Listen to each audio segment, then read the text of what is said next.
Well, let's talk about this traffic study you guys provided me. Walk me through this. Why do you believe it shows that the cameras are working? So back in 2019, we realized that we had a serious problem with speeding throughout our school zones.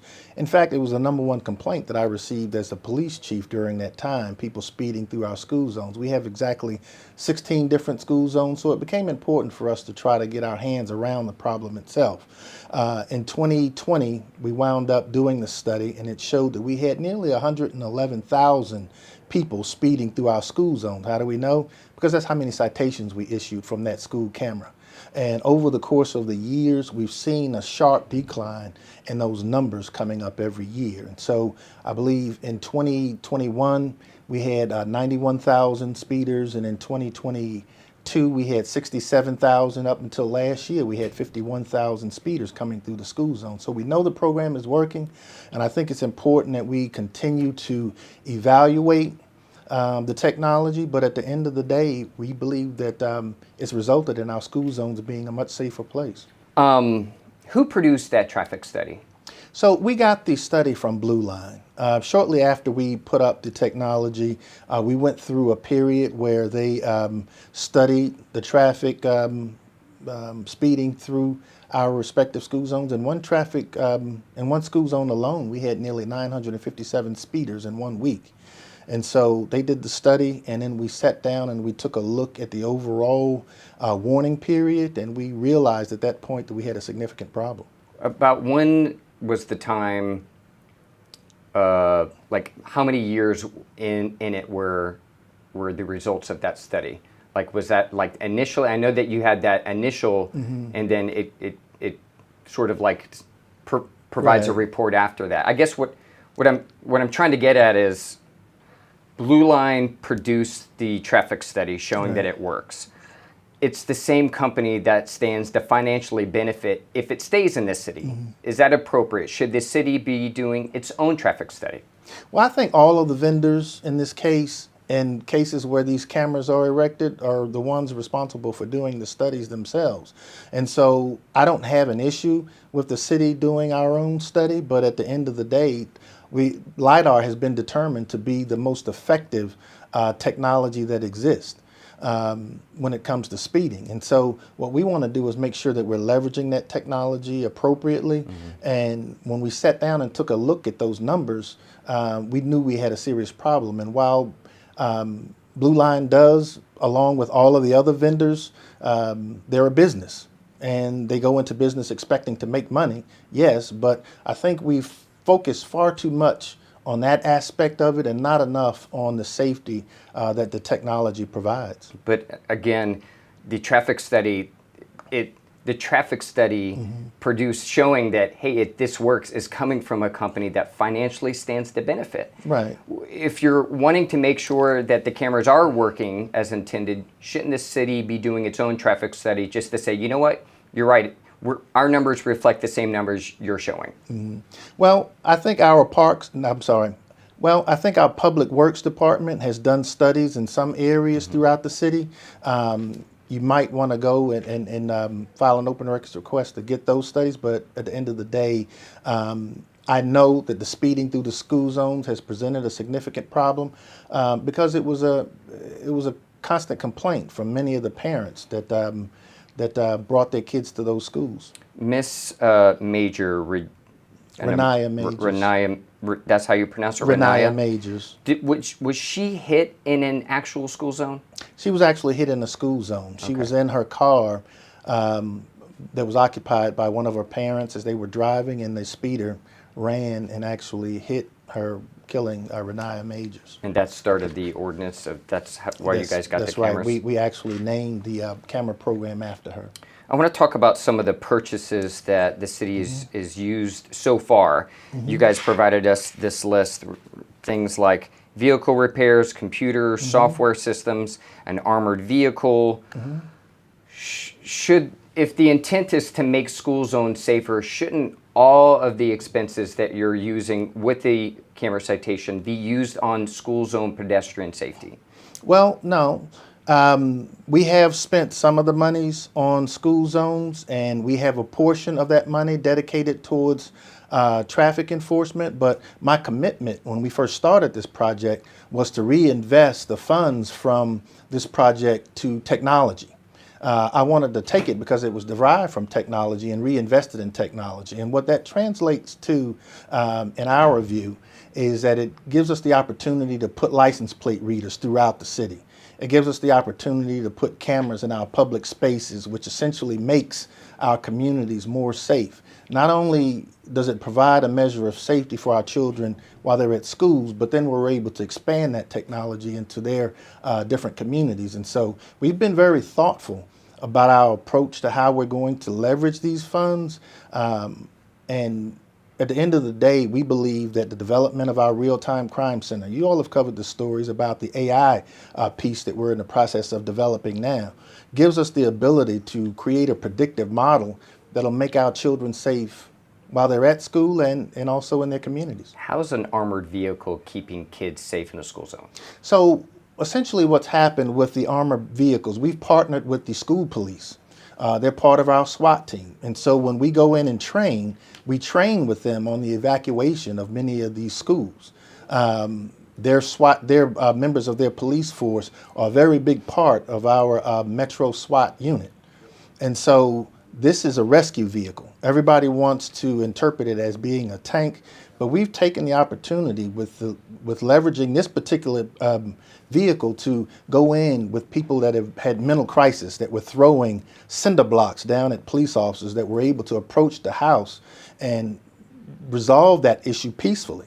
And so we don't view it as an armored tank. We view it as a rescue vehicle that allows us the opportunity to go in and actually save lives. The study that you provided shows that in many or most school zones saw a 90% reduction in speed. But the revenue and the number of citations being issued is not down 90%. And in some instances, the amount of revenue that it's collected or generated just a few months ago to a few years ago is almost the same, if not a little higher. Right. How can you say it's a success when you look at these numbers? So when you think about repeat offenders that come through, those citations are higher in cost. When people are constantly coming through, let me tell you what I've noticed, and in talking to many of our residents, most of the South Fulton residents get it. They understand. You see them slowing down when they're coming through our speed zones, our school zones. Many of the people that are using South Fulton as a cut through, coming in from Fayetteville, coming in from Douglasville, a majority of those people come through because they're not invested in our South Fulton communities. And make no mistake about it, we're going to target that behavior. We keep hearing stories about the monies, but nobody really wants to talk about the behaviors associated with these acts. When you talk about 957 speeders coming through one school zone in a week's time, that's far too much. And what it tells me is that there's a certain apathy for our school zones, and we're going to make sure that we continue to target those behaviors in a very meaningful way. Do you see ever a time when the city wouldn't be using these cameras? Never. So Never. You see them as a permanent solution. Well, see, I've heard some state legislators talk about getting rid of the school cameras. Well, what's the alternative? Hiring police officers and 16 police officers in every school zones. Then the narrative is going to be they're running speed traps in South Fulton. Well, they're already saying that now with the cameras. Right. And so if we had the opportunity to leverage this as a force multiplier, which is what technology is, we're using it as a tool. This isn't a silver bullet by any stretch of the imagination, but the numbers don't lie. If we went from 111,000 citations in our first year to 52 this past year, clearly something is working. And so when we talk about the effectiveness of the program, and when I think about Renaya Majors, who this program is named after, we're going to continue to insist that when people come into the city of South Fulton, they come into our city with some degree of responsibility and making sure that they care about the safety and well-being of South Fulton residents. Then why not hire police officers who can write a ticket where it's an actual criminal offense, not a civil penalty. If the safety is about the children, why not do that? So a ticket for you speeding through the school zone is $300 as opposed to $100. And it impacts points on your license. And it impacts points on your license, absolutely. And so when we talk about having to dedicate that number of resources to a problem, why would we not leverage technology to eliminate this problem? Because clearly it's working.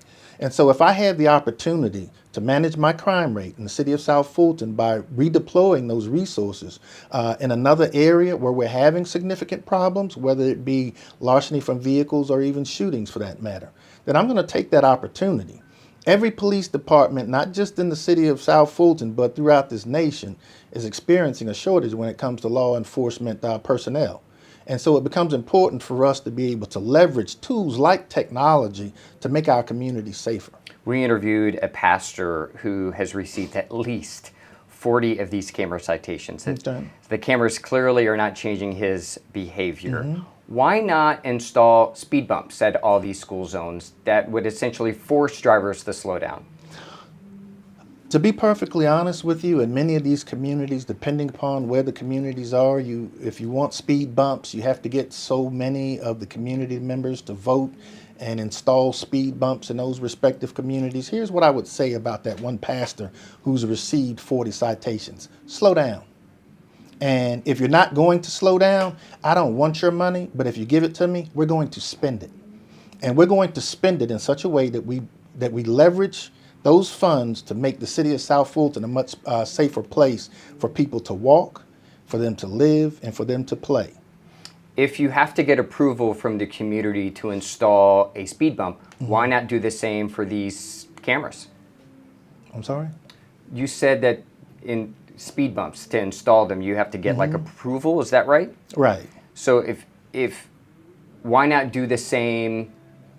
Why not do the same for speed detection cameras? If See, you have, the law doesn't require it. okay. Right? And so when we sit down and we take a look at being able to erect those school zone cameras, we have an agreement with the Fulton County school system because they recognize the problem as well when it comes down to speeding in the school zones. And listen, everybody complains. Nobody wants to get a ticket. And I understand that. But at the end of the day, it really comes down to some measure of safety and being able to leverage what's in existence right now. I mean, law enforcement is moving more towards technology when it comes to being able to make the community safer. We're using drones in terms of drone patrols. We're using license plate readers. We've solved 3 murders just from our license plate reader technology. And so what we want to do is make sure that we're expanding that technology, yes, in a very meaningful way, but in such a way that our community wants to see it implemented. It's one thing to have the technology, but the policy behind it certainly plays an even bigger part when you talk about bringing technology into the fold. Is there any citation revenue being used to supplement salaries or to keep people hired or even hire people? Are you using any of that revenue for that? I don't know the answer to that question. I only ask that because a town in North Georgia, Tallulah Falls, their mayor has essentially asked its council to approve funding to hire 2 people. And so I've asked the city that. I didn't get a response, so that's why I was asking. I don't believe that using these types of funds would be a good idea because it's not a sustainable revenue stream. Funding positions like that through the general budget is more appropriate. But at the end of the day, I can understand where some departments would have to leverage the funds in that way. We've been very intentional about our use of the funds. When you look at the expenditures, you don't see nearly as many expenditures when it comes to the actual dollar amount that we've collected, and that's on purpose. As I said earlier, we want to make sure that we reinvest this money into technology because it came from technology in order to make our communities a much safer place. And so we've partnered with IBM, who's building our artificial intelligence platform. They're in the process of building our statistical and intelligence models when it comes to this. And we're also expanding our license plate readers and our public and private sector cameras. And so we want to make sure that we're growing it, yes, but we also want to make sure that we're growing it in such a way that we're always on the cutting edge of technology. We did the math, and according to our math, we're not mathematicians, but we're pretty confident. Blue Line Solutions has made about $7 million in its own revenue. That's not counting the $14 million. That when you hear that a private company has made $7 million off of citizens in your city, what goes to your mind? What goes to my mind is that we have a serious problem when it comes to people speeding through our communities. Listen, I can care less about the money. I really don't. What I care about is the change in behavior. And that's one of the things that we target in law enforcement is behaviors. The money part of it, every civilized society that I know has rules and they have laws and they have fines associated with people that break those rules and laws. And so it's important for us to make sure that we hold people accountable as they're coming through our city. And that's never going to change, not as long as I'm the police chief here. And so we want to make sure, as I said earlier, that we're providing a safe environment for our children. The most vulnerable people in our society are our children and our elderly people. And our elderly people have said it over and over again. They're tired of people speeding up and down their streets. They're tired of people speeding through our school zones. There's a lot of quality of life issues that technology certainly helps us to address. And we expect to expand that. And as I said, we're going to expand it in a very meaningful way and in such a way that allows us to create things that's never been seen in law enforcement before. That's what those funds will be used for. We had a young lady that came through the school zones and she vowed that she was not going to pay these citations. In fact, a couple of years ago, we saw a video where she came through and she threw her hand up while she was speeding through a school zone at 80 miles an hour with a profane gesture as she was going through the school zones, knowing very well that she was going to be captured on that camera. What I would suggest to anyone is that if you want to replace the cameras or get rid of the cameras, what are you suggesting that we replace it with? People? Yeah, you could replace it with people, but Officers? that's Speed bumps? that's man hours that you have to expend that you could otherwise tax somewhere else. And keep in mind, we have 16 school zones in the city of South Fulton. That's 16 police officers that you have to put at every school zone, not only just during the day, but in the afternoon. And then when the extracurricular activities end after school, those times as well. Otherwise, you leave yourself vulnerable, to people just speeding through school zones. And let this resonate with you for just 1 second. 111,000 citations issued in 1 year in school zones alone. That's not through the city of South Fulton. That's just through school zones. It's a lot. That's a lot. And so if you're talking about speed bumps, certainly there are certain things, a lot of steps that you have to go through. How many lives have to be placed in jeopardy until you get to that space?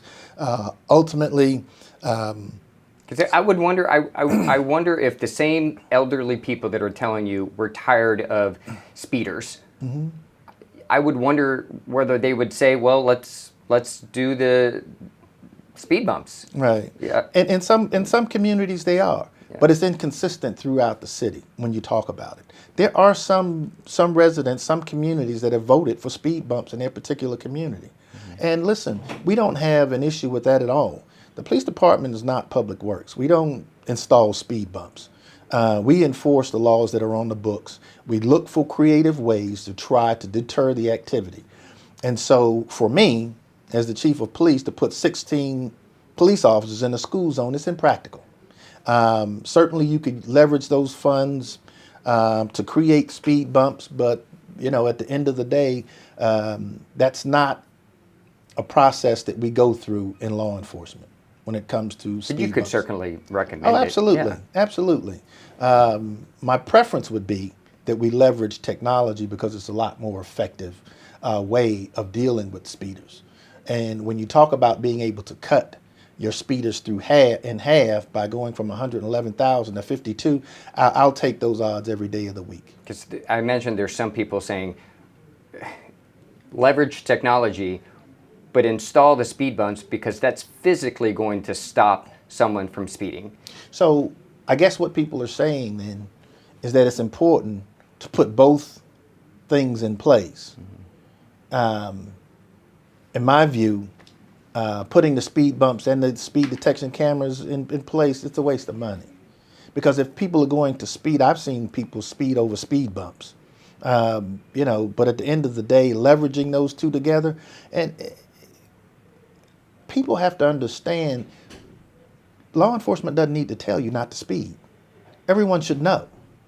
You know what the speed limits are in their respective school zones. You know what the speed limits are in your community. It's almost like we have to warn people not to speed. And there has to be some greater measure of accountability there. There has to be some greater understanding of what it takes to keep communities safe when it comes to leveraging technology and those sort of things. When we talk about being able to slow people down. After the pandemic happened, for whatever reason, traffic fatalities exploded nationwide. Not just in Georgia, they exploded nationwide. I don't know the circumstances behind that, but what I do know is that in our school zone, we've been able to cut those numbers. And those school zone cameras are very specific and targeted to a very specific area. And that's one of the things that attracted us to the entire program. Since you guys have had these cameras, has the city conducted any traffic study in school zones? Honestly, Andy, I don't know the answer to that question. I know that our public works, I know that they do the studies regularly in certain areas, but I don't know the answer to that question. Anything else you think that is important that we didn't talk about? No. Thanks for sitting on the hot seat. Absolutely, I don't mind.